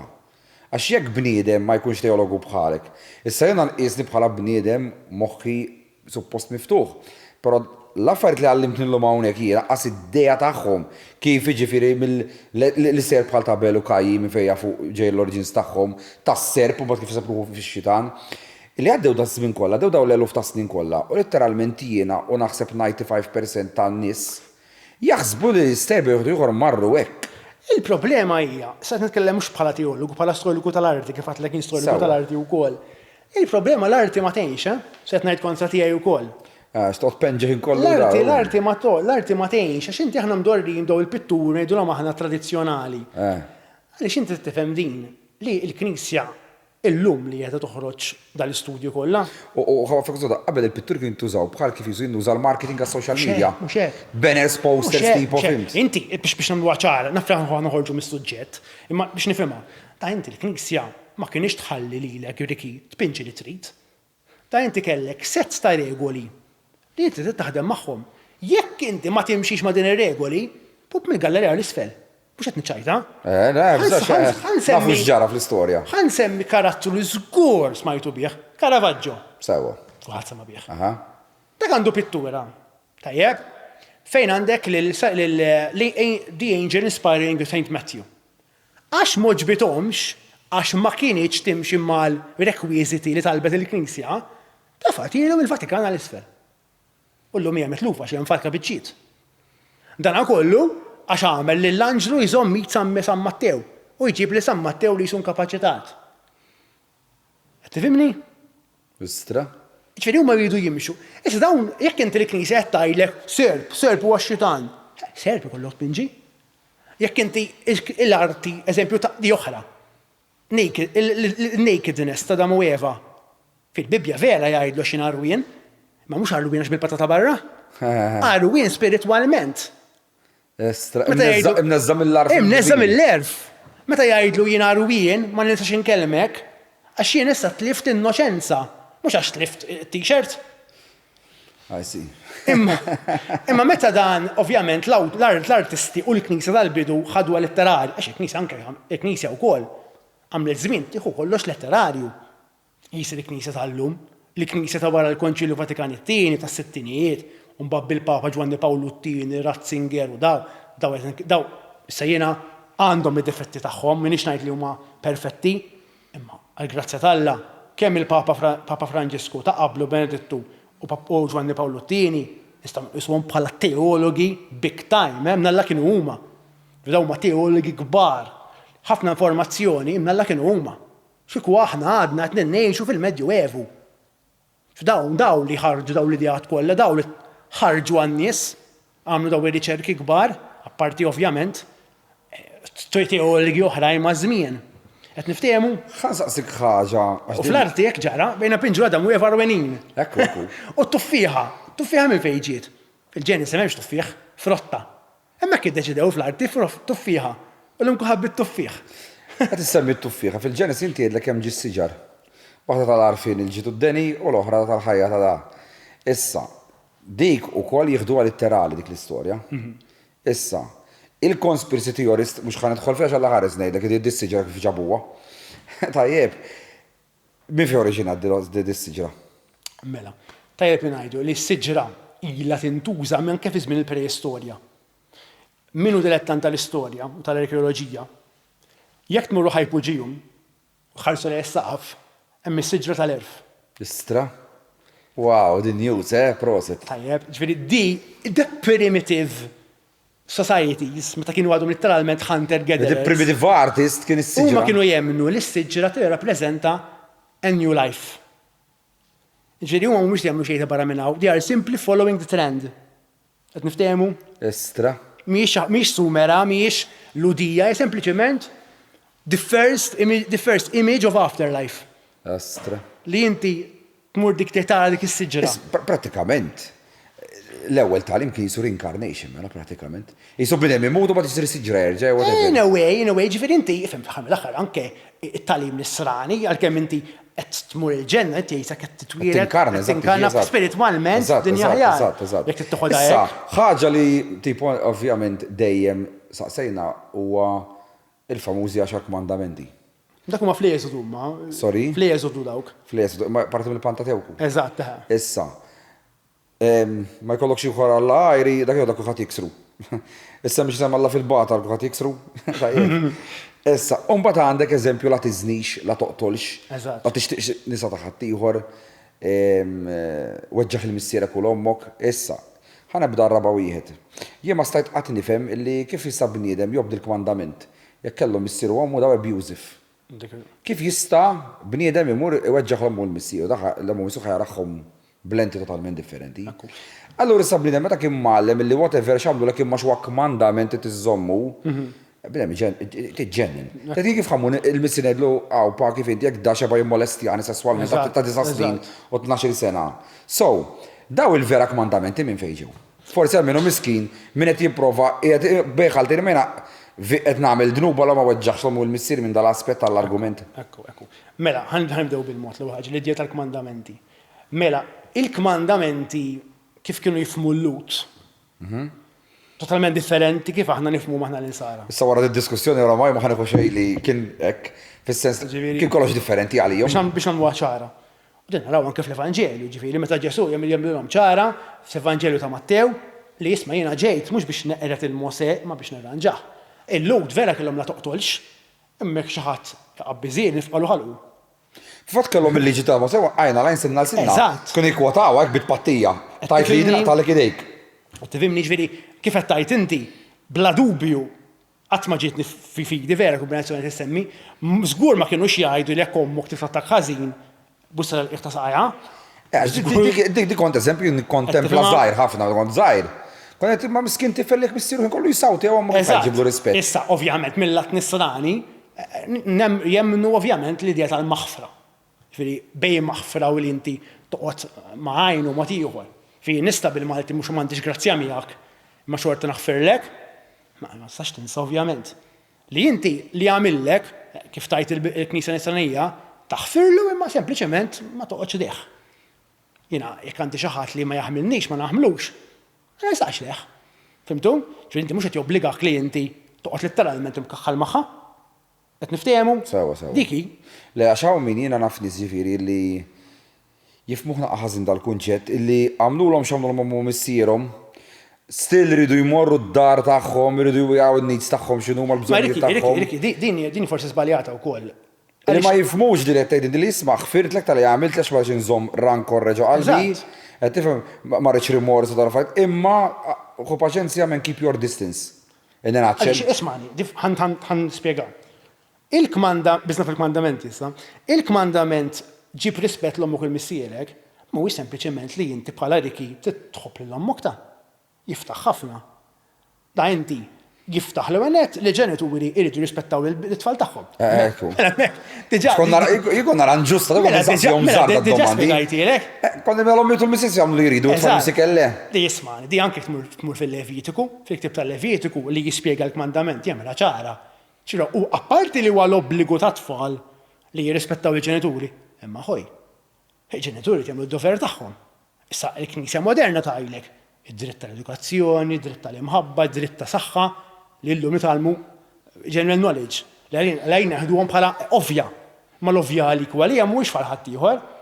ċedi ġenituri wkoll iridu jagħmlu d-doveri tagħhom, mhux tal-li hekk, tal-kmandament ġib rispettu l-misser kull ommok, jottu wkoll għaċ-ċittadin viżavi l-awtorità. Ġifieri inti jekk jiena bil-Malti, Malta ħana champions fija din, għax ministru tal-partit li ieħor ma qbilx miegħu naqlalu l-ħama kollha, dak imur kontra l-kmandament. Qed tifhem għaliex hu qiegħed suppost. Qiegħed hemm biex jipproteġik. Mela hu qiegħed dal-kmandament. Jieħu father figure dak. Father figure dik hi. Ekku. L-alliem, lecturer, whatever. Lil min qed jirrispettak, lil min qed jgħalmek, lil min qed jipproteġik, inti trid tipproteġi in a way. Trid tiħġieħ. Imma ovvjament hu wkoll. Ekku. Infatti, il-Knisja tajjeb ċara li jekk inti l-awtorità qed toħloqlok panik, qed toħroġlok bidejat mhux Kristjani jgħidu hekk, inti għandek dritt ma tobdiex. Ġifieri hekk tiġi sekk m'intix qed tobdi l-kmandament. Ġifieri, il-kmandamenti mose. Derlu Alla fuq il-muntan jibdi kteb brrr ma ġewx hekk. Ovvjament hija aspirazzjoni ma' żmien mhux vera. Sewa. Issa, hemm min jgħid li dawn għax mandamenti huma xejn ta' Mose huma Eġizzjani. Li prattikament the Book of Jasper u mill-farawni tal-Eġittu stess daw kellhom huma r-regoli tagħhom u prattikament Mose ħadhom minn hemmhekk. Ifhimni, il-mandamenti fl-aħħar mill-aħħar huma etika. Ivi inti taħseb li inti għandek għalfejn il-kmandamenti biex tgħix ħajja tajba? Ma nemminx jiena. Appuntu fil-kmandamenti. Naħseb kull bniem li jaf li qabel jorqod għandu jisakkar il-bib ta' barra jaf xhur tajba ħażina. Fil-kmandamenti ovvjament iva jistgħu jkunu influenzati minn entitajiet oħrajn. Għaliex le? Għaliex le? Bħalma huma l-Ġenesi li Eżodu eċċetera ġew influenzati mill-Mesopotamja, iva li Eżodu li influenzat ħafna mill-Eġizzjani, bla dubju li għandek xi influenzi Eġizzjani. Ħaġa li taqqa l-nies hija l-fier, għax bil-fier tagħmel monopolju sħiħ. Issa, jien naf fiċ-ċert għaliex nagħmilha man-nies, illi ħafna nies għadhom jibżgħu minn dak Alla tal-Antik Testament, il-kattif, il-punishment. L-allaludi ngħidlu hekk. L-allaludi, ġifieri dawn literalment għadhom jemmnu li jekk ħajġu ħajja ħażina ħajpattuha miegħu mhux se jaħfirilhom fis-so-called infern. Whatsoever. Li diagnostika ngħidula. Sorry? Li diagnostika ngħidula. Mhux agnostika, gnostika. Gnostika. Issa, daw in-nies illi qegħdin jibżgħu jieħdu literalment illi Alla fetaħ l-art qeret 500,000 ruħ u x'kien qabżit lu balla sajjet u kisser kull memmu farrak. These are not real. Daw l-istejjer. Ovvjament hija the way how they used to teach. Qed tifhem? Ġifieri huma kienu jgħallmu b'dan l-istil. Huma ovvjament kellhom dik il-mentalità, tittimxi mal-mentalità. Inti fis-sittinijiet kienu jgħidulhom lin-nies, mhux mentalità mod. Inti tara fek, isma'. Dak iż-żmien il-mentalità kienet hekk. Ma kellhomx teknoloġija, dik il-mentalità. Illum għandna mentalità differenti. Nimxu mal-mentalità. Il-Knisja taqbel ma taqbilx magħha. Ma narawiex bħala sempliċement teoloġija, reliġjon, hija aktar minn hekk. Illum hekk tfittex ħassib ħadd ispjegalek x'inhu l-rwol tiegħek. Tista' tkun literalment għatiju. Qed niftehmu. Le, jien ħank li verità qabel kelli ċertu stampa jek nis. Ġorna ma tibbaċ għand dak l-antagonizmu, anke l-mek straight. Għalfej, nifhem ukoll li appart il-poter li tkun trid toqgħod kull bnidem juħallaw fid-dinja. Imma dak kollox jevolvi ma' żmien. Qed tifhem, ġifieri bnidem 300 sena ilu jkun jifhem mod. Illum bit-teknoloġija law biex jenżed whatsoever, bil-forsi kollok taġġastja ruħek. Eżatt. U jkollok tfihem tali mill-li qabel forsi kien jiftihem mod u se jiġi mod ieħor. Mela, aħdinna fuq satej. Eżatt. Issa, hemm xi ħaġa oħra tixtieq iżżid fuq il-Ġenesi u l-Pentatewk? Hemm ħafna, u sejrin tinżel ix-xemx. Mela, u sejrin. ħalli nagħmlu naqsa summary, nerġgħu sewwa. Mela prattikament il-Pentatewku huwa mixing ta' nies li bdiet minn 1000 sena ilu jisu l-Iżraeliti l-lut ta' dak iż-żmien ta' bejn North Kingdom u South Kingdom. Però qabilhom kien hemm il-Canaanites, Abram. Jew Annonites kont kif jgħidu minn North Kingdom. Illi daw kienu ġabdew iħazzu l-ewwel versi tal-kreazzjoni. Ma nafux hekk hux Abraham ovvjament. Issa, li ġara huwa in-nies u jiena wkoll inkluż kont nara dik id-diskrepanza bejn l-ewwel chapter it-tieni chapter fil titkellem bis-singular, u mbagħad jaqleb bil-plural, u mbagħad jisom hemm ħafna nies qed joħolqu l-bniedem jew whatever id-dinja. Dak ġej minn dal-mixing of filosofi li kellhom dak iż-żmien. Li l-elohisti li għandek inti Allat imma jaħwe xorta jirrenja fuq kulħadd, u mbagħad għandek l-oħrajn li jisma' jaħwe biss. Mixed all together ħareġ da kollu. U dak il-konfużjoni raw fil-Ġenesi, dak li ngħidu jisbu qas jaqblu bejniethom, ġej propju ħabba dan l-editing ta' minnaw, ħallata ballata flimkien u ħareġ dal-end result. Biex nikkonkludi, biex fi ftit kliem inti għandek id-dokument tal-Jahwist, id-dokument tal-Elohist, jingħaqdu Deuteronomju u mbagħad l-editing ta' kollox. Il-Mesopotamja, il-Riti, da ma jfissirx ovvjament li dan li qed ngħid u Evanġelu, biex nikkonkludi, dal-kemm l-istorja, l-arkeoloġija, l-Knisja tafas fuq dan l-argument, da kellek teologi li ma qablux magħha. Da ħandik eżempju. Da fin-1987 kellek teologu magħruf jismu Waybury. Da ħareġ bit-teorija, wajdu x'taħseb inti kif huwa din. Da għallek kien hemm wieħed ma kellux jagħmel f'ħajtu, literalment, poġġa bil-qiegħda u kiteb storja fittizja. Taħseb wara. Ħanejdek ara. Meta taqra Omer u inti. L-Odisseja. Ktib enormi. Ma ġarax literali. Issa, jien nikteb ġedin nħażżes xi ktib. Mhux hekk. Issa jiena meta npoġġi nikteb, speċjalment fejn affarijiet spiritwali u filosofiji, dak ma jkollokx evidenzi inti mhix vera. Inti jkollok your assumptions, your hunches, your intuitions, dak il-knowledge kollu li tkun smajt f'ħajtek kollha mbagħad tasu ġew moħħok kif qed tagħmlu. So, jiena personali ma nistax niġħadda li qed tgħid bit-tieni teorija għalfejn għaliex xi ħadd kitibhom daw. Mhux hekk. Issa, actual facts mhux vera, għaliex kif qed inti ma jistax Mose miet f'nofs il-Pentatewk u mbagħad ikompli. Mela dak teskludi li daw inkitbu at first hand, żgur. Il-punt tiegħu ġifieri qed jgħid dan Waybury ġifieri ma kienx hemm l-argument awturi differenti. Dan it-termel kien hemm kien hemm eżempju ħadd ikkommissionja lili u ktibtulhom. U kiteb mill-A sa Z. Storja mill-A sa Z fit-tizja. Issa, bħalma inti semmejt l-ewwel il-Knisja kif qed tikkommissionja artist qed tgħidlu isma' within these boundaries titpeġġi. Da min ikkommissionja l-artist jgħidu isma' x'bin.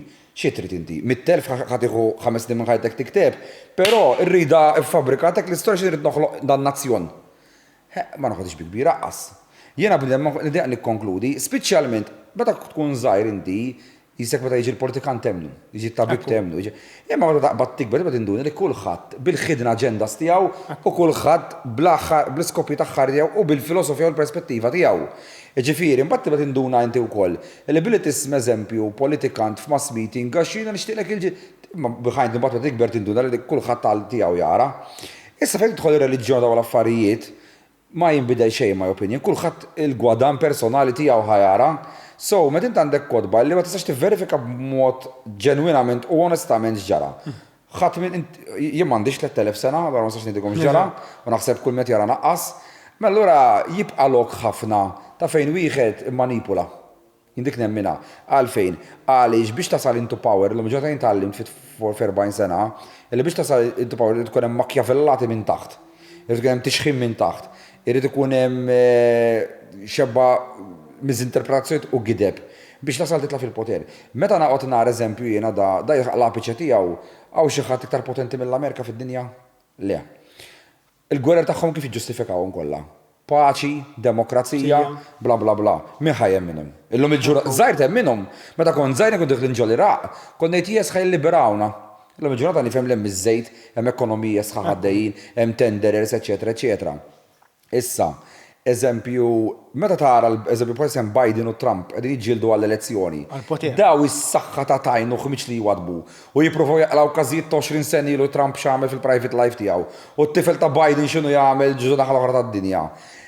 Gideb l-istazzjoni televiżivi tagħhom ħan idħol minn kiteb jiktbu. Inti jekk tara l-aħbarijiet ta' Malta ta' partit A tgħid ġenna din, partit B tgħid imdend l-Armageddon waqajna. Ġifieri, da nistgħu nivverifikaw in real times. Issa min ħajqra l-history books tagħna 500 sena oħra fuq da żmien, il-min ħajqbad jemmen għajli. Il-min kiteb bħalissa favur il-gvern jew favur l-oppożizzjoni. Issa, meta ħanaqra l-Pantatewku, irid inżomm ġo rasi li min kitbu kien hawn daw il-makkjavellati kollha għaddejjin. So, ma noħodix bi kbira qasiwa li inkiteb b'dak it-tali mod. Għalek taqsejtek ġifiri, biex nifmu li ma jfissirx li dak li kollu spjegajt huwa bil-fors. Ara li spjegajt inti mill-aspett ta' history u arkeoloġija niżillek il-kappell għaliex għalija 100% taqqat il-puzzle, speċjalment meta bdejt tispjega tas-Sumer kif daħlu fil-Ġenesi u mbagħad dik vera jagħmlu sens ħafna. Mbagħad mill-aspett spiritwali u hekk li tħarbix Alla biss jaf kif sar. Qed tifhem. Imma mill-aspett ta' arkeoloġija u sekwenzi u kif isibu ruhom fil-lut, jien għalija daqskemm tagħmel sens l-explanation tiegħek ta' ħadd.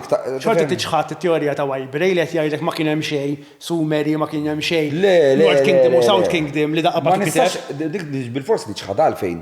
Għalix fil-2014 meta kien hemm l-ISIS ifaku kull mem ġonini fewek. Kienu tikissru l-artifacts tas-Sumer. Issa li interessanti. Jekk tmur tara żigurat li raq ta' żmien is-Sumer, jiġifieri hemmhekk qegħdin l-affarijiet, jiġifieri l-arkeoloġija tiġdu da. Li naqbel miegħu jiena li vvintaħ bħala ktieb. Ovvjament, imma mhux l-art. Eżatt, biex miegħu mela 100%. Le. Jien dejjem nemmen il-verat tkun naqaf in-nofs. Eżatt. Naqbel l-aspett arkeoloġikali u hekk vera. Mbagħad kif xtaqgħu jwaslu l-messaġġ imbagħad hemmhekk tkun saret il-makkjavellata. Semmejta Nineveh, għalli ma tawwax. Ironikament, il-profeti kienu kemm il-darba jsemmew Nineveh. Nineveh biex tkun taf kienet belt li kienu jisawtu lill-insara, lill-Lut. Kienet belt li kienet razzista kbira lill-Lut. U l-profeti kienu jgħidu li l-belt ta' Nineveh qatt ma tieħu ruħ. U kombinazzjoni semmejta inti, meta l-ISIS faqgħu kull mem, il-belt ta' Nineveh ġabu armiet. Ġifieri għal-min ovvjament jieħu perħida bil-conspiracy theories, għandkun naqa' conspiracy theory ukoll. Kienu jipprofetizzaw. Eżatt, jisu bil-Malti, ovvjament nieħdu letterarja, ma biex niftehmu ftit biex noħoġbu naqraw ukoll il-conspiracy theories. Le. Mela, jien nirringrazzjak ħafna Justin. Grazzi. Grazzi ta' kemm tajtna għarfin hawnhekk u imma opinjon għarfin ixaqleb lejn realtà ħafna.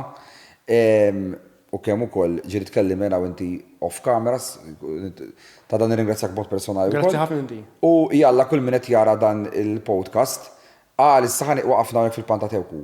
Ħankomplu sezzjonijiet oħra, u mbagħad nerġgħu intellaw diskussjoni oħra biex inkomplu neżaminaw flimkien naqa' dil-famuża Bibja kif bejtu ieħor evolvitu nkitbet.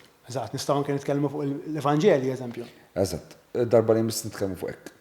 Grazzi ħafna. Nirringrazzjakom. Ciao ciao.